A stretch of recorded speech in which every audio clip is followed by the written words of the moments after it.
Hello and welcome to Mostly Minnesota Music Podcast Edition. I'm Ann Tracy. I'm here with my co-host, Heather Baker. Yes, and we are excited to have a return guest. We've got Shawn Stelton.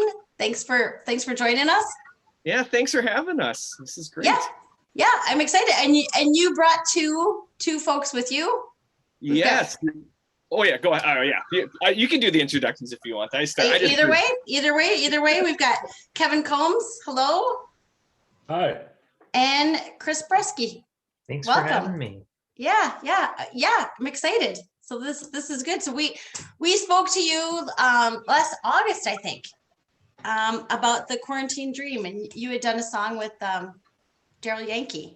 Yes, that was the last time we spoke, and Daryl, that was a lot of fun to see Daryl and talk with you folks about that. That was great. So we appreciate you having us on there, and thanks for having us on again. So well, we're excited to talk about Blue Skies. You have Blue Skies, your new album, and just came out on March 5th. Yeah, this has been fun. We've been working on it for a little while now. We started recording it in 2019. We had some initial sessions then with these guys that are right there, and then kind of started chipping away at it over the next couple years. And I was getting ready. The plan was to have a release show last year of some sorts, but then as we were kind of finishing it up and getting it ready, and then COVID hit and kind of just didn't. I don't know, just kind of delayed everything with that. And then what I found too is I found that just during that whole time too, I just kept on changing things too. So, which maybe wasn't, I don't know if that was good or bad, but it's like, well, now that there's not a deadline anymore, we'll just keep on tweaking stuff. So probably went a little too far, but so it took a little while, but then we got it. So it's been a lot of fun. I would say that would be the temptation. I always say, give me 10 minutes notice before we're going to go out. Don't give me an hour. Yeah, right. Yeah, it is tempting, and some of the tracks it worked out well. Like Blue Skies was one that actually was the last song that we recorded as a band. We recorded it in January, right before everything hit. I bought some new drum mics. I was pretty pumped. So we set up a fun session and got like the basic tracks for that. And then as COVID hit, and then I kind of was doing some different things. I ended up recording it like 4 different times. I ended up using the same drum tracks, of course, but it was one of those things where like, well, this key doesn't feel great, so then I bumped it up to a step higher, and that was too high, and then I was like, oh, then I went down like a half step, and then that felt good. And anyways, it was just one of those I think that was an okay reason to tweak it, because I don't want to hear my voice and have it like, cringy, I guess. So, so we found a good key. So that was fair. It was fine. Yeah. It sounds great. I can't believe you played it in January. It's got such a nice summer feel. Yeah, and it was written in February during the polar vortex, like the year before. I guess whenever the last one was that we had all these cold days, and it was a day that my son's daycare had closed. Everything was kind of so cold, and so I was hanging out, and I was like, well, let's think of something summery. And so I was imagining kind of hanging out with him in summertime. So I'm glad you got the feel for that. The vocals are done in the summer, so at least there's something. There's something. Yeah, I always when I listened, I was like, well, this feels like summer. Good. Well, yeah. Tell me about the album. I get the feel with Blue Skies like this is a series of love songs.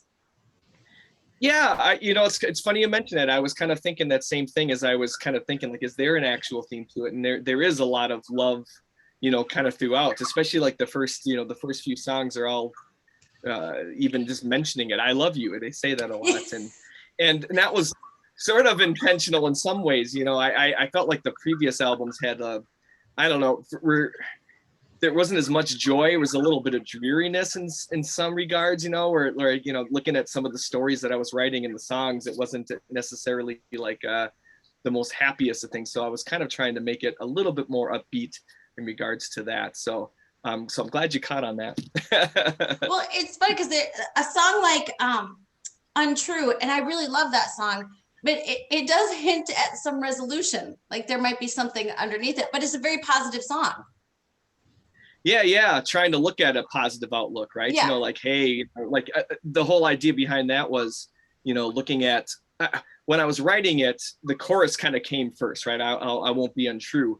And so then I'm like, okay, what's the story behind that? And somebody trying to maybe rectify or have a little redemption with mistakes being made. And, I think we can all relate to that. And so then the story kind of came from that and it felt great. Now, I love the recording of that one too. These guys did such a fantastic job of, like with the instruments, of course, and then the vocal harmony coming in. They were fantastic on there.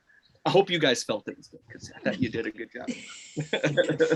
Have you guys played before together a lot, or what's the background of you and your bandmates here? Well, well, first of all, we got to start with Chris for a second because Chris has a great story. We had I had an old band that was called I With Us. Buddy of mine, Steve Sanders, we played together for quite a while, and we were doing a show at the old Acadia. So this is quite a while ago, and we had kind of a revolving drummer situation. And this particular night, we did not have a drummer, and so I'm gonna let Chris take over because he tells this really great of how this happened. Yeah, it is a fun story. I think this was 2006 or 2007, maybe. And so I think we've been, playing going on 14 years now or more. But that night I was opening for I With Us with my band from college back in, we graduated in 2000. And we had played for 4 years in college, and then we're kind of trying to get the band back together a little bit. And so we had this opportunity through actually Steve, who was in I With Us with Shawn, to open for I With Us. And so I noticed, that they, had a drum set kind of going, but didn't, or like a, I think we were on the Dixieland set at the time, but I think Steve came up and said, hey, would you want to sit in with us? And I had done quite a bit of that in my drumming career, just playing along, whether it was like at my church or just all throughout, filling in for folks in college. And so jumped in, and it was really interesting because I didn't know the other band members besides Steve a little bit. And so there was a lot of trust there, but I followed along, and both Shawn and Steve were kind of just telling me about, quick what the tempo would be like and what the song was like about 30 seconds before we jumped in. And I followed along, and it kind of clicked and worked out well. And so here we are all these years later. And I remember just one particular moment that I thought was really funny, because, there's just general kind of genres of music that you can play as a drummer, and I know a lot of them. And so at one point, Steve got this fast tempo going, and he just turned to me quick, and he just said, this is just like a typical Mexican ska. And I was like, that's a real sub genre. Right. There. Well, straight jackets kind of. Yeah, it's like, maybe just give me the tempo, or just like say it's like a general ska, but like I was trying to funny. Go through the database quickly in my head of what that would be, but it worked out well. And then I played with I With Us for a while, and then actually Steve left us and moved to San Diego. So yeah, and we're on to our next band, but here we are now. Yeah, absolutely. And it's always been great. Like even when we bringing in new songs, like the one thing with Chris too, he's very much he's so observant about what everybody's kind of doing, and so like I feel like if I do even like a body movement of sorts that you just kind of follow and are able to, so like it clicks really well. Really well. Nice. Yeah.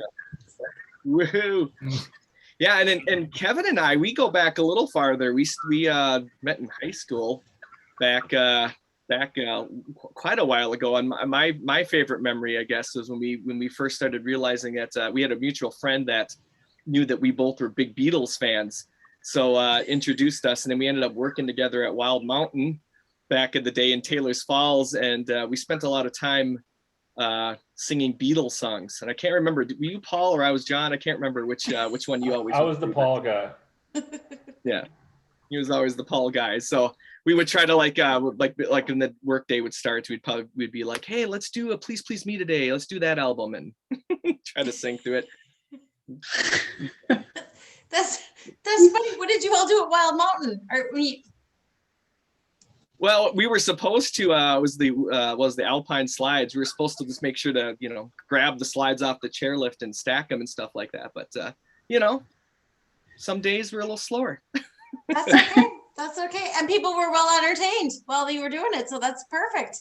That's right. Although I once hit my head on the chairlift and shut it down. I don't know if I ever told you that, Kevin, but there was one time it was really slow and I was like, I don't know, I'm a pacer and I started just kind of pacing around. Not good when there's, you know, chairlifts moving around, and there was like this big hydraulic thing kind of in the middle and I bumped into it and then the whole thing went shut down.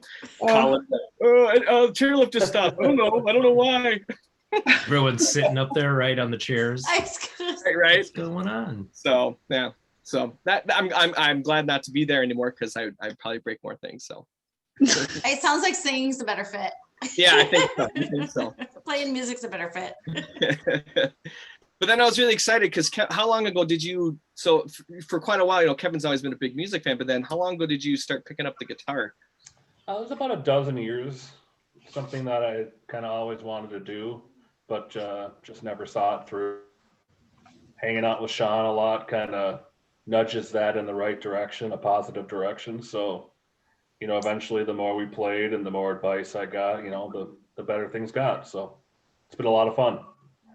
Yeah, we've had a lot of really fun, just random like weekends where we're like, hey, let's get together and play till like 2 a.m. and record and do some fun stuff. So we've been doing that, you know, just kind of messing around for a while. And then, gosh, how many years ago now did we start with the band here with this? Like maybe like 3-4 years ago or something like that. I don't know. Time seems to always be longer than you think. But anyways, it was great. That's what I love about it is, you know, and we also have a bass player, Brian Blessing, who is a coworker of mine. He's the choir teacher at the school and stuff. And so it's like when we used to practice, it was just always a lot of fun because it's just a lot of nice people. And, you know, you know, you want to play with people that you enjoy being around, and it just seems to click really well with that. And everybody's got a pretty good attitude, and it's a lot of fun. So we're enjoying it. That's good. Sure. It shows in the music. It's music that's fun to listen to. It was the first song, Another Song. When I listened to it today, and I just had a long day yesterday. Not a bad day, but I had a long day yesterday. I was a little sleepy. Yeah. Really, I spent too much time in the sunshine is what it really came down to. And then I listened to it and right away it woke me up. It just, you know, it's so upbeat and it's really such a happy sound. And there's almost like an Irish feel to it in some way. There's very. Oh, I could kind of see that, you know, maybe with some of the instrumentation and everything, you know, there's harmonicas and accordions in there and the accordions, ukulele in there and piano. I mean, kind of threw everything in that one. So, yeah. No, that's one too. That was, you know, when you're going through like trying to figure out like the order of the album and everything, and that one right away was kind of like, this feels like a nice intro, you know, nice starter to the album, because it does kind of wake you up, and it is probably one of the older tracks too. That was one that kind of dates back to you know, about 8 years ago. I had written it, you know, this little silly love song. I always liked it. It was always in the back of my head of like, I like this, but can we do something more with it? And when the album was kind of in process, I'm like, oh, let's just try it. And it seemed to click. So, which is kind of nice. It's kind of nice to be able to kind of pull from different places, you know, because you never know, like the other albums, I don't think it would have fit, you know, in regards to like the style and everything. But, you know, with it being a little bit more upbeat and a little bit more love oriented, I guess. I don't know. It's good. It worked out. So I'm glad it woke you up. Me too. I needed something to wake me up. Oh. I was going to say, when you're writing, since you do work with so many other people too, or Daryl, just when you're writing in general, do you kind of have a plan in your head like, ooh, this sounds like, you know, I'm going to go this way with this people or with Daryl or whoever, or is it just you have? Generally with the writing, you know, like, you know, a lot of it just because of the nature of it is it's usually one of us will have an idea first, I guess, if that makes sense, and then it'll kind of go from there. So like there is a song that I ended up co-writing with Daryl on this album as well, the song Plastic, which is kind of later on, another one of those like upbeat kind of things. That was an older recording, but that particular one started with, I kind of had a general idea, and it was like, sent it his way and said, hey, can you come up with some lyrics for this? And because I always felt he was, you know, better with lyrics with that kind of stuff. And so he, you know, wrote a draft, and we just kind of went back and forth with a few things. But there was one line I really wanted to make sure I kept in there. I'm like, you got to keep it, because it was so, it's, you know, it's one of those places where it's like so ridiculous, where you get ideas sometimes for songs, right? And it was kind of inspired by going through IKEA, and they had like the light area, and like those lamps that have like the shades that they look like paper to me, like these little like ruffly paper things. I'm like, oh, that should be in a song. So I, you know, brown paper light. Okay, there we go. Whatever. And I don't remember how it went, but so like, we got to keep that in there. It's so ridiculous. This whole story of this lady and wanting to buy all this stuff and whatever. Anyway, but that was how the process kind of at least worked, you know, where he threw some things my way, and we kind of went back and forth, and that was good. But generally, I don't know. I do that, but then I don't know. I don't feel like I work that well when it comes to writing with others. I feel like I start getting, I don't know, not defensive, but I don't know. I'm maybe I'm too willing to, like, if somebody has an idea, oh yeah, that sounds good, as opposed to like, you know, really like shopping it a little bit, you know, or being more of a devil's advocate or something like that. So sometimes I don't know if I'm great in that regards. I might be too amiable. You guys play what you want to play. I don't know. That would be hard, which is why it's nice that you have, you know, Chris and Kevin to play with you. You know, you all do play well together. Yeah, and there's that trust level too, right? So, that I know that they're going to play well, and so that's also part of it too. Of like, I love to hear the ideas that they come up with, which was a lot of fun when we were just practicing and arranging the song. So I don't know. How about for you guys when we bring in songs? I don't know what. How do you feel about that stuff? Well, this was one of my pretty much my first experience hearing a song that Shawn had written from start to finish. I was just used to hearing the album, then seeing him play it. So it was a little bit different, but then to hear how different a song can be from the first time he says, hey, I've got an idea, and now it's on the album, and it's the same song, but it's 75% different. It was really a very interesting process. Yeah, and I like the process as well. I'm a person that has to, like, every time Shawn introduces a new thing, I have to like hear it a bunch of times, play it a bunch, and then he'll have like a scratch track or something that he shared with us of him, quick recording of it, and then I'd listen to it a bunch, and then I just feel like I want to practice a lot, and then play it live a few times before I really feel like I get it. And so that's sort of my approach to it, and hopefully that's not too frustrating for the other guys. But but then the songs that we've played for a long time, like, I just start really growing to love them, and then I love just being able to kind of go out, and then Shawn really likes to mix up our sets when we play places, so that's kind of fun for me. It's a little bit more like improv, where he'll say like, oh, like, instead of doing this, let's do this other one, and I actually can prefer that sometimes, because it's like Anne, I think you were saying earlier, like, tell me 10 minutes before instead of an hour before. Like, I actually play a little bit more comfortably with that, less pressure. That makes me think, would you ever do, you said you were tweaking the songs up until whatever. Do you have it in your head, maybe you would try to do it a different way live, whatever you switched up, or are you not going that way usually? Well, I mean, yeah, that's a good question, because some of them, I think even the way we recorded it is still different from maybe how we do it live. Like, I think of the song I Will, for instance, it's a little more, the piano's a little more prevalent in that one, and we don't really play piano live. So there's just a little bit of a different feel, I think, compared to like when we do it live. So it depends on the song. There have been some songs, of course, where after we recorded, we're like, oh, we got to keep it this way, whether it's like a vocal harmony that we didn't have before, or maybe a tempo change or something. But yeah. I do like your harmonies on this album too. Now that you brought that up, yeah, that was a mood lifter for me hearing all you guys together. So, oh, thanks, Dad. That's something that I don't know. Like when it comes to recording, that's one of my favorite parts. Like when there was that initial session that we did. You know, we had a lot of fun with "I Will," that song again. There was a kind of a fun middle part that leading up to it. I wasn't, we started doing some vocals, and I was like, we got to do something in there. And pretty soon we just kind of started constructing these little oohs and ahs, and we kind of layered it. We did multi tracks of it, so that kind of sounded like there was more of us in there, and it was just one of those things where it just it clicked. When you've got guys that can sing really well, that it makes it so much fun to experiment with that kind of stuff.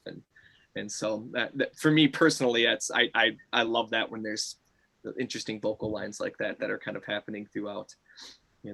So yeah, that's been a real I'd say musical growth area for me, and like Shawn has been so gracious helping me with the vocals, and I feel like I have a fairly decent voice, but I have a low confidence level with it compared to the drumming, kind of like being in the back, a little less focus, and so he's drawn a lot of that out and helped with making me a better singer and having more confidence just going forward, especially when we perform live.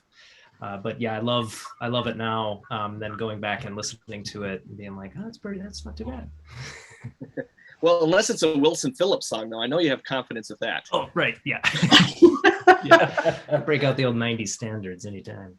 Yeah, some of our shows end up getting off the rails a little bit, where we start taking requests, and which is a lot of fun, but you never know where that's going to go. And there was one show where somebody did request Wilson Phillips, and I was like, I don't really know any. All of a sudden, from the back, I hear, I know this, all right, let's do this. And then I think we went into Alanis Morissette, and it was a good little medley. So it was great. oh, that's awesome. That's awesome. I was going to say you might get people yelling for the Beatles now that you gave your old school game away. Well, we'll take that. We'll take the Beatles, and we can. Got my Beatle poster here. If you like that. I see that. This is if this is circa 1987. This poster right here, very nice. Kind of a lot. This I consider that this is kind of where I like to record and stuff. I consider this like my 10 to 12-year-old room still. I have a bunch of stuff from that time. So Elvis, can I have Elvis? There you go. I was going to say, Shawn, it seems like you kind of bring your profession into the band too, of your teacher, supportive, collab kind of seeps through maybe naturally. Both of these guys were saying how you support and encourage and bring it out. That's kind of a cool thing to hear.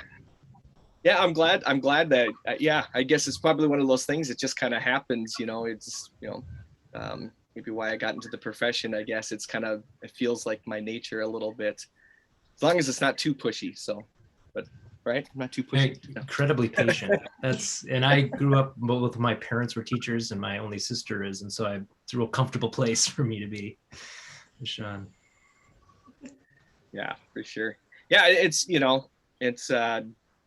there's always learning experiences with everything, right? And and as you mentioned, the patience, that's, I don't know, I don't feel like I always have it, but I try to be as patient as we can, just because it's not much fun when you're not patient, that's for sure. And it just kills the vibe of everything, I think, because I've had moments where I feel a little frustrated or whatever, and yeah. And then we're just having fun. We're playing music. Yeah. It's great. There's no reason to get mad or whatever. So, yeah. Does your son have a favorite on this album, since you were kind of saying you were trying to gear it sort of a positive role to him? Is there one where he's like, that's my jam, Dad? So it's changed a little bit. So at the beginning, when listening to the initial mixes, I had the last song I had as the first song. And so we kept on hearing that along. So he would always be like, what it is, play what it is. So he would start saying that. But then it switched to, I mentioned that the first song, another song, I said, well, I wrote that one for mommy. So now he's like, well, play the mommy song, right? And so that's kind of cute. And then there's another song, Snow Day, that I wrote also kind of for him in a way. It was a snow day, kind of like around the same time as the Blue Skies. And so I'd mentioned, hey buddy, I wrote this about us hanging out together. And so, yeah, so he wants to hear that too. So, but I love that he can recognize that. I mean, he's, he's 4 and he just loves music, first of all, which is great. But, he will recognize these things. And then there was one day in the car, we're driving to school, and I was testing the mix out, and I could hear him singing along, in the back, and that was pretty cool. So that was the best. It's always fun having other people sing your songs, but when it was my son, that was pretty great. So, and then he was like, "Turn it off! I want to hear the Beatles." And I'm like, "All right."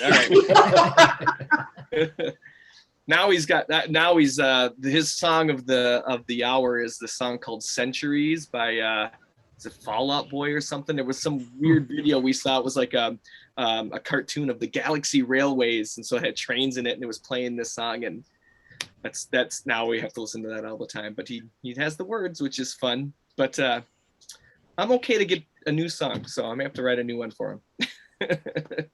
I was going to say, you guys have to get ready and learn the Fall Out Boy apparently for your show too. Yeah. Yeah, so get on that, guys. Get on that. I don't know what key. I think it's an E minor, so we'll rock it.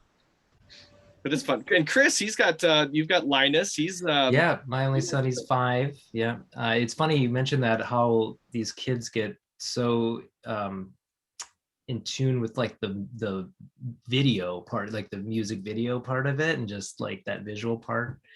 And it's just like, don't pay attention to the lyrics so much, but I like what we're seeing here. So that's kind of funny. And then Shawn, it's not on this album, but you had sort of a lullaby you had that I used to really like. That was kind of one you just did on your own, and I assume you've played that many times. Yeah, that was from the last album, our album All Is Quiet. Gosh, why can't it? No Hurry was the name of the song.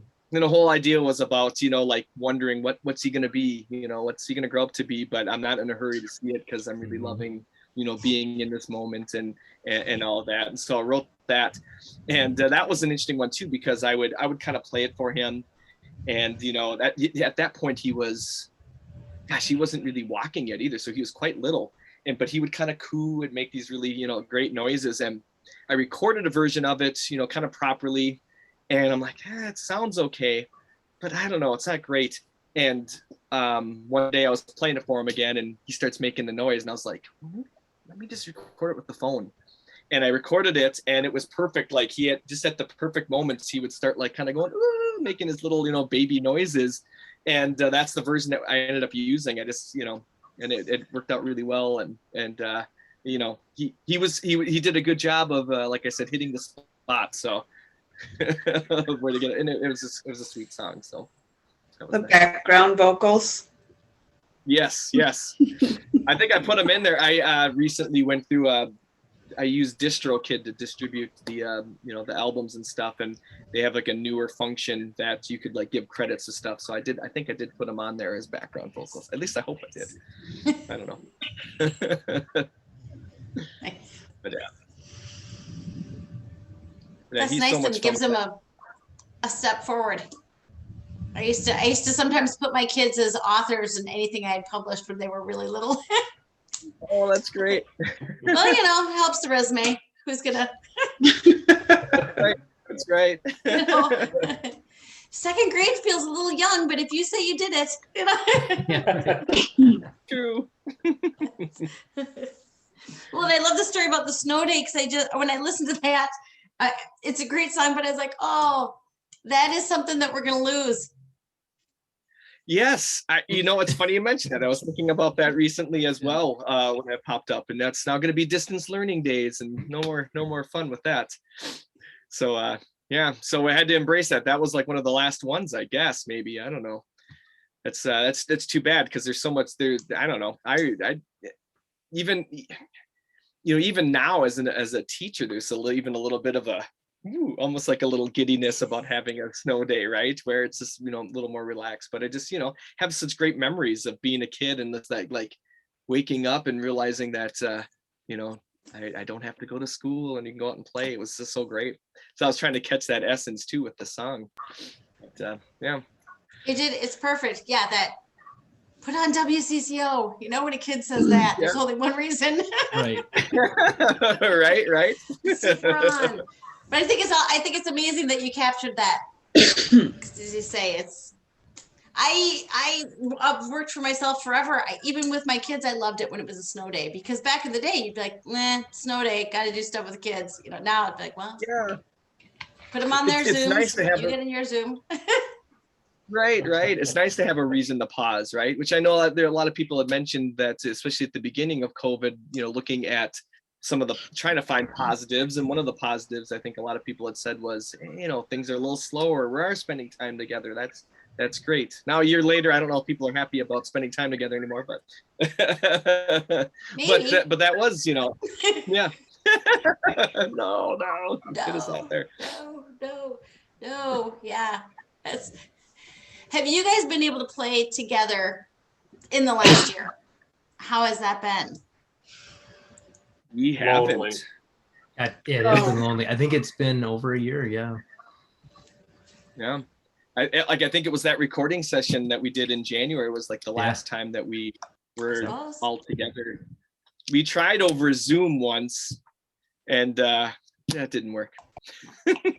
Yeah, that's I think when we realized that that like on the Tonight Show and other places where they do that with the band, that they're actually all recording those separately, and then they're on following one track and then mixing them together. So we kind of thought like, they must be doing this live, and then we were like, no, there's no way with the internet latency. lag. No, yeah, exactly. There's no way this can work. Just lasted 5 minutes, and then that's when we realized like, we'd be a lot of work to make all those pieces and put them all together, and it's not really a playing together. So right. Yeah, Heather and I, we tried to do something where we just tried to say 2 words at the same time. Oh. And I was thinking, why are we so bad at this? I was like, latency. Of course, we'll never get this nailed. I mean, it's just you go when I say one. I mean, it's just that's right. So do you have songs that you on the album that you haven't played live together? There's probably a couple on there. A couple of the tracks that I think I did on my own. But not too many. I feel like most of them have been part of the show, or at least we were preparing to play some of them. But like I think another song, I don't think we've actually played that live, but we were rehearsing it and trying to get it ready.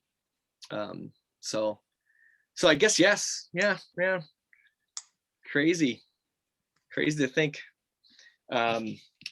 We have been, although we've been keeping at least in touch through this type of a thing, but it hasn't been music related. Like Kevin and I, we have a baseball dice baseball league that we do, which is pretty great. It's called Stratomatic. If anybody Stratomatic, I am familiar. Yeah. Nice. I mean, I couldn't do it. All the boys in my class, that is the most gender specific thing I've seen in a long time. But it's just true that when I went to school 400 years ago, only the boys did Stratomatic baseball. Yeah. Oh yeah, it's been great. So we've been doing that twice a week since March. Really, was it March last March we started this? So yeah, right around. Thousands of at bats, thousands of shakes. It's been great. So there are positives, right? Yeah, the two of them walked me through a game one time, and I was like, this is so much math and statistics done by hand. Mm-hmm. And I am working for the health department actually, and I'm a data analyst, and so I was just like, this is what I'm doing during the day. This doesn't seem like that much fun to crunch numbers. My brother, it reminds me, like my brother had at high school, he worked at Wayne's Cafe. He was a dishwasher, so that was his excuse when he came home. Do this at my job. I can't do the dishes. I'm gonna do them. She would let him too. Softy. Oh yeah. Wish I thought about that when my first job washing dishes. See a wasted opportunity. I know. Always learning new things. Arlie's learning new things. Oh yeah, for sure, for sure. But now I'm going to pry me to say, so do you have any shows coming up in the future? Oh, that's funny you mentioned that. Yes. July 22nd, we'll be having our only scheduled show at this point in St. Louis Park at Wolf Park, at the Wolf Park Amphitheater. They have their weekly concert series. It's called the Open Mic Series. So it's Thursday nights from 7 to 8 on that particular night. I don't know a lot of details. I'm assuming they'll have spaces for people to kind of sit and be a little distant and everything. But we've played it many times, and we've always had good weather except for one time. So it's going to be good weather on July 22nd. It's going to be great. So people are going to have a lot more tolerance for what good weather is. right. Yeah, I will go regardless of what the weather is like. I'll be like, live music, I will be there no matter what. I can't wait. Do you have any shows or anything like that you're going to, or that you're looking forward to, that people are doing this summer, or anything like that? We've gotten a few at the Hook and Ladder. I'm trying to think of what else. Midwest Music Fest. Oh, that's right. Fun. Midwest Music Fest has got a 1-day schedule on May 15th. So we're going to go and it's most of it is outdoors. That's So great. that'll be, I think there are 10 bands or something. So that'll be good. We have been lucky because we have been able to see a couple of shows in the last year. If you can, it's been good, but it'll be nice when it's kind of the regular thing again.